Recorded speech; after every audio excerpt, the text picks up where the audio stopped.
હું ડૉક્ટર ઝલક Upadhyay, paediatric and અડોલેસન્ટ એન્ડોક્રાઇનોલોજિસ્ટ, એટલે કે બાળકોના હોર્મોન્સના સ્પેશિયલિસ્ટ અને બાળકોના ડાયાબિટીસ થાઇરોઇડના સ્પેશિયલિસ્ટ.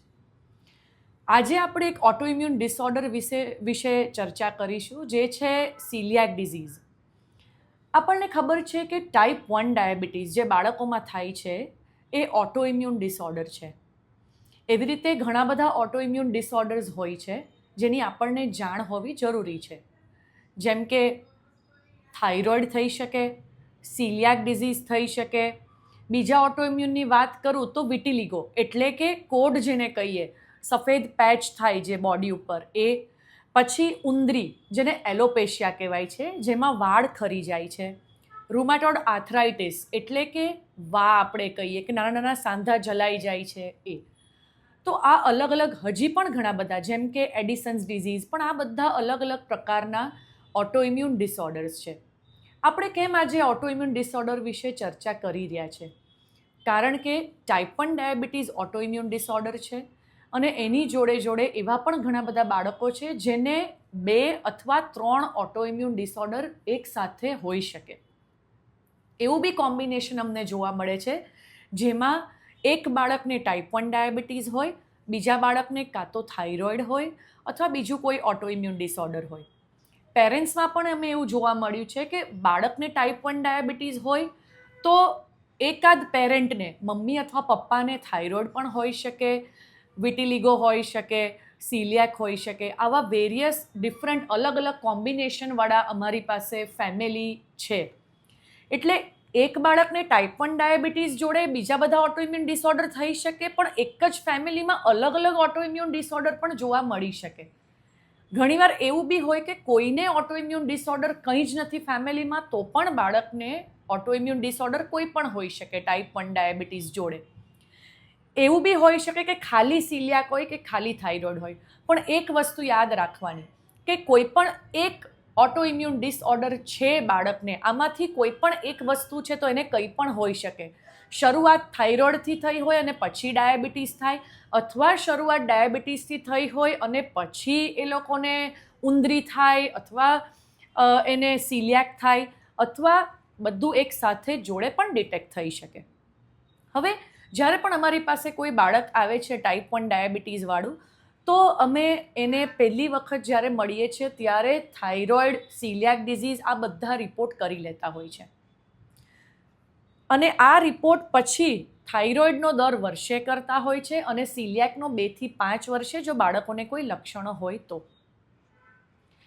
હવે સિલિયાક વિશે વાત કરીએ તો સિલિયાક ડિઝીઝ શું છે, ખાસ આજે મારે એના ઉપર ચર્ચા કરવી છે. કારણ કે ઘણા બધા બાળકોને ટાઈપ 1 ડાયાબિટીસ જોડે સિલિયાક ડિઝીઝ હોય છે. તો સિલિયાક ડિઝીઝ મીન્સ આપણે ગ્લુટેન સેન્સિટિવિટી કહેતા હોય છે. એનો મતલબ આપણે જે ઘઉં ખાઈએ છીએ એમાં ગ્લુટેન નામનું એક તત્વ છે, એની સેન્સિટિવિટી હોય. એટલે સામાન્ય ભાષામાં એવું કહી શકાય કે એનું પાચન નથી થતું, એની એલર્જી છે. એક્ઝેક્ટલી એલર્જી ના કહેવાય, પણ સામાન્ય ભાષામાં એવું કહી શકે કે ઘઉંની એલર્જી. તો આ ગ્લુટેન કઈ કઈ વસ્તુઓમાં હોય છે? ગ્લુટેન ઘઉંમાં અને જવમાં હોય છે. તો ઘઉં, જવ ન ખાઈ શકીએ અને ઘઉંથી બનતી અનેક વાનગીઓ પણ ન ખાઈ શકે બાળક, જેમ કે રવો છે, મેંદો છે, એ ક્યારેય યુઝ ન કરી શકે. તો સિલિયાકમાં શું થાય? સિલિયાક જેમ ટાઈપ 1 ડાયાબિટીસ છે એવી રીતે એક ઓટોઇમ્યુન ડિસઓર્ડર છે. સિલિયાકમાં જે ગ્લુટેન છે એનાથી સેન્સિટિવિટી થાય, એટલે આંતરડાને નુકસાન થાય, જે આપણે બહારથી ન જોઈ શકીએ.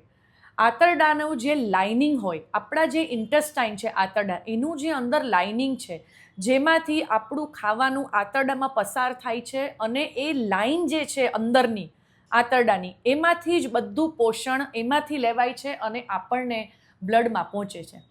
તો જ્યારે એ આંતરડાની લાઇનિંગ જ ખરાબ થઈ ગઈ હોય, કારણ કે એને એલર્જી છે, એને ગ્લુટેનની સેન્સિટિવિટી છે, એટલે એ વસ્તુ એના આંતરડાને ડેમેજ કરે છે, તો બાળકને કંઈ જ પોષણ એમાંથી કંઈ પણ જમશે, પોષણ મળશે નહીં.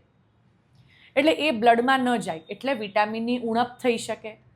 તો સિલિયાકમાં બીજું શું શું થઈ શકે અને બાળક અમારી પાસે શું લક્ષણો અથવા તો કમ્પ્લેન લઈને આવે છે? સૌથી મેજર કમ્પ્લેન તો એવી હોય છે કે બાળકનો ગ્રોથ બરાબર નથી થતો અને પેટની તકલીફો ચાલુ રહે છે. ગ્રોથ બરાબર નથી થતો એટલે બાળકનું વજન નથી વધતું, બાળકની હાઇટ નથી વધતી, બાળકને ખાવા પ્રત્યે રુચિ હોતી જ નથી, બાળકને જમવાનું ભાવે જ નહીં, ખાસ કરીને ઘઉંની વસ્તુ બાળક અવોઇડ કરશે અને ભાત ને બધું વધારે ખાતું હશે. બાળકને સિલિયાક હોય તો વિટામિન ને બધી ઉણપ હોય એટલે અમુક વિટામિન ઓછા હોય એના લીધે હાથ પગ તૂટવા, બીજું લોહીના ટકા ઓછા થવા, કારણ કે એને પોષણ ન મળે, આયરન મળતું નથી એટલે લોહીના ટકા પણ ઘટી જાય છે. તો ઘણા બધા લક્ષણો જોડે બાળક આવી શકે.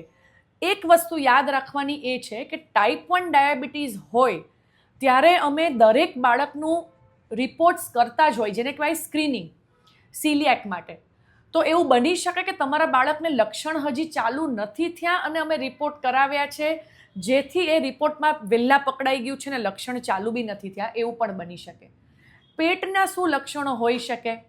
જેમ કે કબજિયાત થવું, પેટ મોટું રહેવું, બાળકને પાચનની તકલીફ થવી, ગેસ થવો, આ બધી સમસ્યા પેટની પણ સિલિયાકમાં થઈ શકે. તો આ બધા લક્ષણો છે, કમ્પ્લેન છે જે સિલિયાક ડિઝીઝમાં થઈ શકે. અને તમારા બાળકને ટાઈપ 1 ડાયાબિટીસ હોય અને અમે આ બધા પ્રોબ્લેમ માટે સ્ક્રીનિંગ કરીએ તો એવું બની શકે કે તમને કોઈ લક્ષણો દેખાયા નથી. એનો મતલબ એ નથી કે સિલિયાક નથી. તો હવે સિલિયાક ડિઝીઝ છે કે નહીં એના માટે અમે સ્ક્રીનિંગ કેવી રીતે કરીએ, કેવી રીતે અમે ડાયગ્નોસ કરીએ કે બાળકને સિલિયાક છે કે નહીં?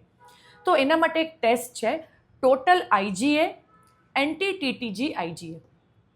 આ ટેસ્ટ પરથી ખ્યાલ આવે, ટોટલ આઈજીએ નોર્મલ હોવું જોઈએ અને એન્ટી ટીટીજી આઈજીએ હાઈ હોય. જે એની નોર્મલ વેલ્યુ લેબોરેટરીની છે એનાથી વધારે હોય તો આપણને ખ્યાલ આવે કે વધારે છે. તો જ્યારે આ વેલ્યુઝ હાઈ આવે તો નેક્સ્ટ સ્ટેપ શું? ખાલી એક બ્લડ રિપોર્ટથી આપણે પાકું નથી કરતા કે બાળકને સિલિયાક છે. જેમ ટાઈપ 1 ડાયાબિટીસ આપણને ખબર છે કે લાઈફ લોંગ ડિઝીઝ છે, ડિસઓર્ડર છે, એવી રીતે જ સિલિયાક પણ લાઈફ લોંગ ડિસઓર્ડર છે. એવું નથી કે મોટા થઈને મટી જશે. તો એને પ્રૂવ કરવું જરૂરી છે. તો એના માટે અમે ગેસ્ટ્રોએન્ટરોલોજિસ્ટ એની પાસે મોકલીએ. એ ડૉક્ટર બાળકને એન્ડોસ્કોપી કરે અને બાયોપ્સી લે અને બાયોપ્સીથી પ્રૂવ થઈ જાય, પાક્કું થઈ જાય કે બાળકને સિલિયાક છે. એટલે બ્લડ રિપોર્ટ અને બાયોપ્સી બંનેમાં પ્રૂવ થઈ જાય છે કે બાળકને સિલિયાક છે તો એ સમજી લેવાનું કે આ પણ ટાઈપ 1 ડાયાબિટીસના જેમ કાયમ જ ધ્યાન રાખવાનું છે ને લાઈફ લોંગ આ વસ્તુથી બચવાનું છે જેમાં ગ્લુટેન હોય. એવું નથી કે 1-2 વર્ષમાં મટી જાય. હવે ગ્લુટેન સેન્સિટિવિટી આવી ગઈ, સિલિયાક ડિઝીઝ પ્રૂવ થઈ ગયું, તો તમારે શું ધ્યાન રાખવાનું છે? કોઈ પણ વસ્તુ આપણે બહારથી ખરીદીએ તો ગ્લુટેન ફ્રી ઉપર લેબલ વાંચવું જરૂરી છે. એના વગર બાળક એ વસ્તુ ખાઈ નહીં શકે.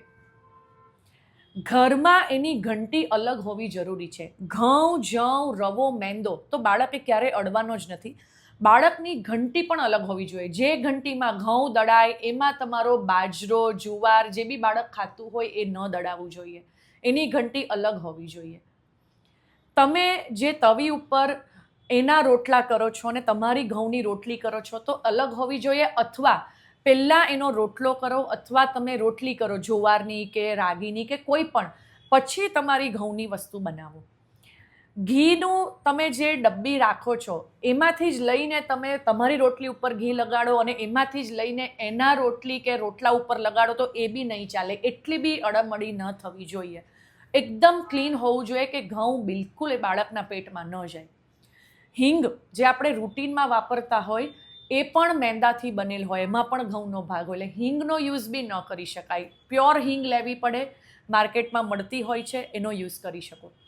એટલે એ યાદ રાખવાનું છે કે ઘઉં બિલકુલ ના જવા જોઈએ. બીજી વસ્તુ, બહાર જમવાની મનાઈ હોય છે. જેને સિલિયાક ડિઝીઝ હોય બહાર ક્યારેય નથી જમી શકતા, કારણ કે જ્યાં એ લોકો ઘઉંનો યુઝ કરતા હોય ત્યાં અળમળી એ લોકોને થતી જ હોય.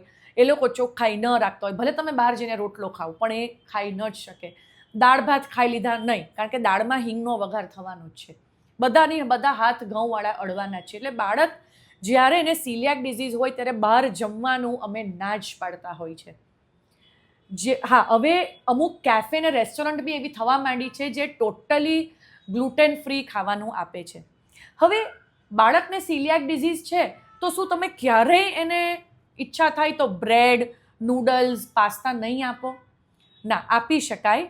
તમને મિલેટ બેઝ પાસ્તા, નૂડલ, બ્રેડ્સ બધું મળે અને એ તમે ઓનલાઈન બી ઓર્ડર કરી શકો ને અમુક સ્ટોર્સ રાજકોટમાં પણ એવા છે જ્યાં તમને મળી જાય.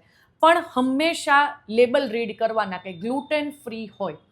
ગ્લુટેન ફ્રી લખ્યું હોય તો જ લઈ શકાય. જેમ કે તમે કદાચ વેફરનું પેકેટ લીધું, પણ એ જ કંપનીમાં ઘણી બધી ઘઉંના નાસ્તા પણ બનતા હોય, વાનગીઓ બનતી હોય, તો તમે એ કંપનીની વસ્તુ વેફર ઉપર ગ્લુટેન ફ્રી ન લખ્યું હોય તો તમે નથી વાપરી શકવાના. એટલે ગ્લુટેન ફ્રી વસ્તુઓ જ વાપરી શકો જેના ઉપર મેન્શન કરેલું હોય. યાદ રાખજો, ઘણા પાવડર જે તમે મિલ્ક પાવડર નાખો છો, મિલ્કમાં જે તમે ચોકલેટ પાવડર નાખો છો એ બી ગ્લુટેન ફ્રી હોવા જોઈએ.